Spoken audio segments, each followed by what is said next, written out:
የኔ ቢጤ ክፍል 9 እውነተኛ የፍቅር ታሪክ። ድንገት ሜላት የኔ ፍቅር ወደዛ እንዳታይ አለችኝ። እሺ ብያት ፊቴን አዘርኩ። መለስ ስል የሚገርም ያልጠበቅኩትን ነገር አሳየችኝ። የሚገርም ነገር የልጃችንን ስም ቅዱስ ብንያም ይላል። እንዴ የኔ ፍቅር ቅዱስ አልሽው አልኳሲ። አዎ ባይሆን ሁለተኛ ስንወልድ ናትናኤል እንለዋለን አለችኝ። በጣም ደስ አለኝ። ዋው የኔ ፍቅር አመሰግናለሁ አልኳቲ። አብረን ያከበርን። ኬክ ከተቆረሰ በኋላ ቻው ብያቸው ስልኩን ተዘጋ። እኔም ወደ ጓደኞቼ ጋር ሄድኩኝ። ከነሱ ጋር ዞር ዞር ስንላምሸን ደስ ስላለኝ እራት ጋበዝኳቸው። ተለያየን። የልጄ ስም ቅዱስ ሆነዋል። ተመስገን። እግዚአብሔር ያሳድግልኝ፣ ሜላትም ይጠብቅልኝ። ቀኑ እየነጎደ ቅዱስም እያደገ እኔም የትምህርት ጊዜን ወደ መጠናቀቅ እየደረስኩኝ ነው። ሜላት አትመጣም ወይ ጥያቄን ተያይዘዋለች። ሁሌ ስልክ ባወራን ቁጥር መቼ ነው የምትመጣው ሳትለኝ ስልኩ ተዘግቶ አያውቅም።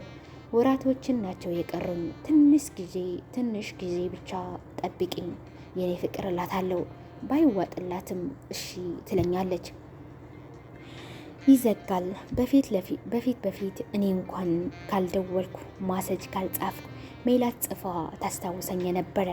አሁን ግን ሁሉ ነገሯ ተቀይረዋል። ስደውል ብቻ ነው የምታወራኝ። ለምን አትደውይልኝም ስላት ይቅርታ ስራ ይዤ በቃ ብዙ ምክንያቶችን ትናገራለች። እኔም እሺ ከማለት ውጪ ምንም አማራጭ አልነበረኝም። የሜላት መቀየር አሳስቦኛል። ሁሉም ነገሯ ተቀይረዋል። በቃ የትናንቱ ደህንነታችን ታሪክ ሆነ። ዛሬ አሪፍ ህይወት ላይ ነን።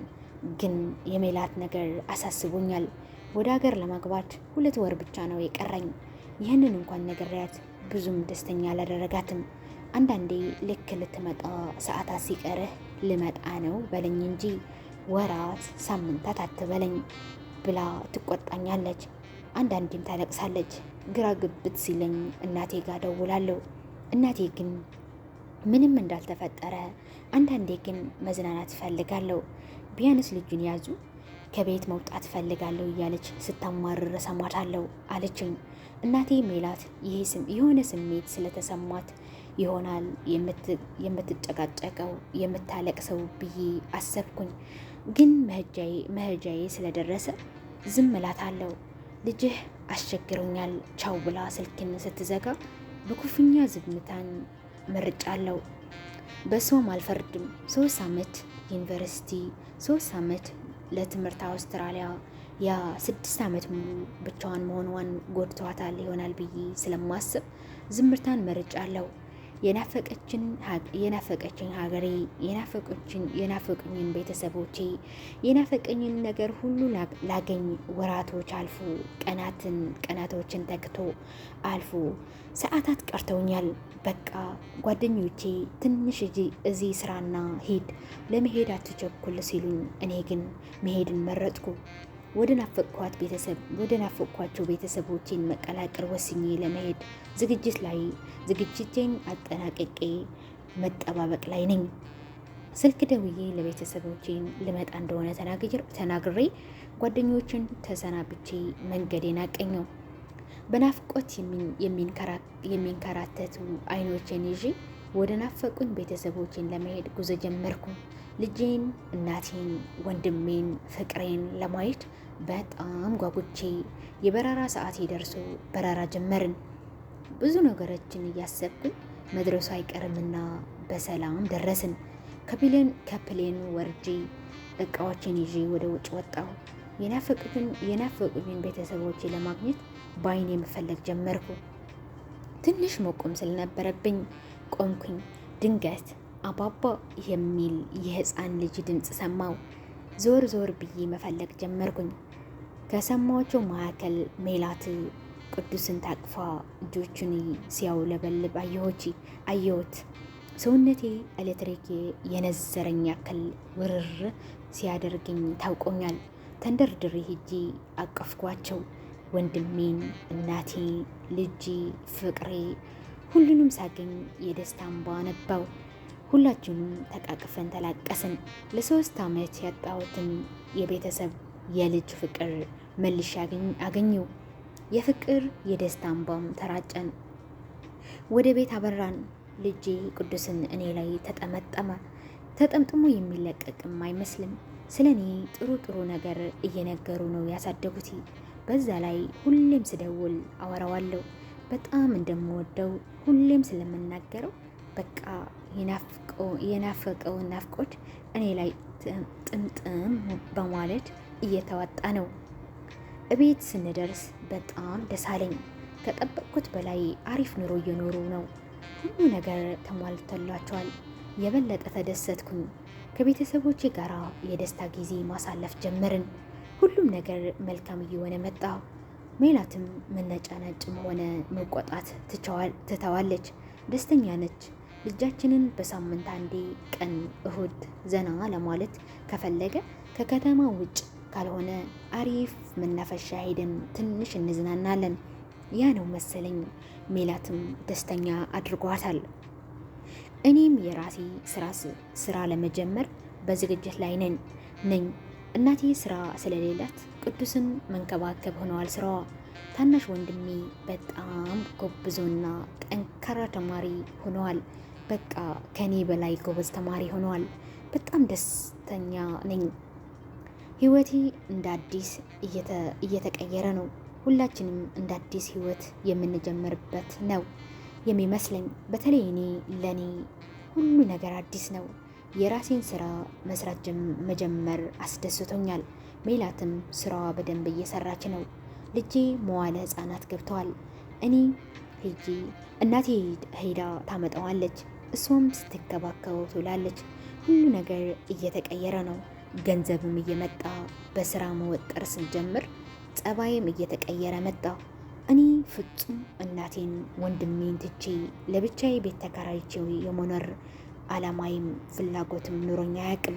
ሜላት ግን ብር ስላለን የራሳችንን ቤት የራሳችንን ህይወት እንድንኖር እፈልጋለሁ ማለትም ተያይዘዋለች። ገንዘብ ሲባረክ ፍቅር ይላላል የሚባለውን እውነታ ነው በእኔ ላይ እየደረሰ እያየሁት ነው። በቃ ሜላትም ንግግሯ ሁሉ ገንዘብ ሆነዋል።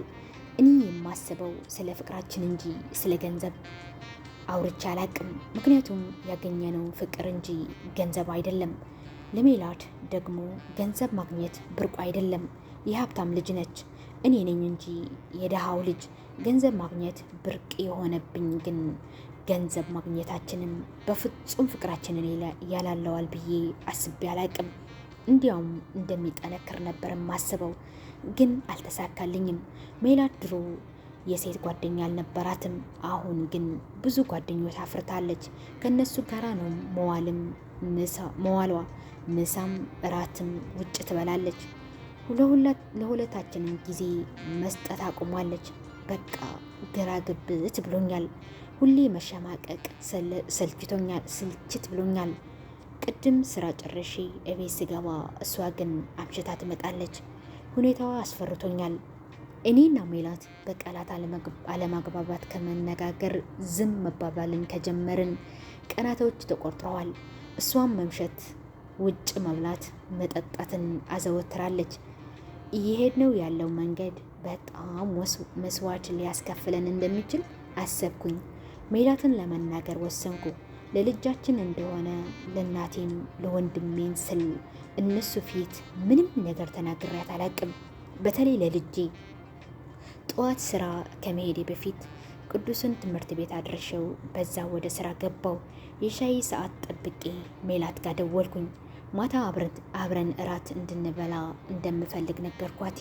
ደስተኛ አልነበረችም፣ ግን እሻለችኝ። ማታ ምን ብያት እንደምንነጋገር እያሰብኩኝ ዋልኩኝ። በቃ ግልጽ በግልጽ መነጋገር እንዳለብን አሰብኩኝ።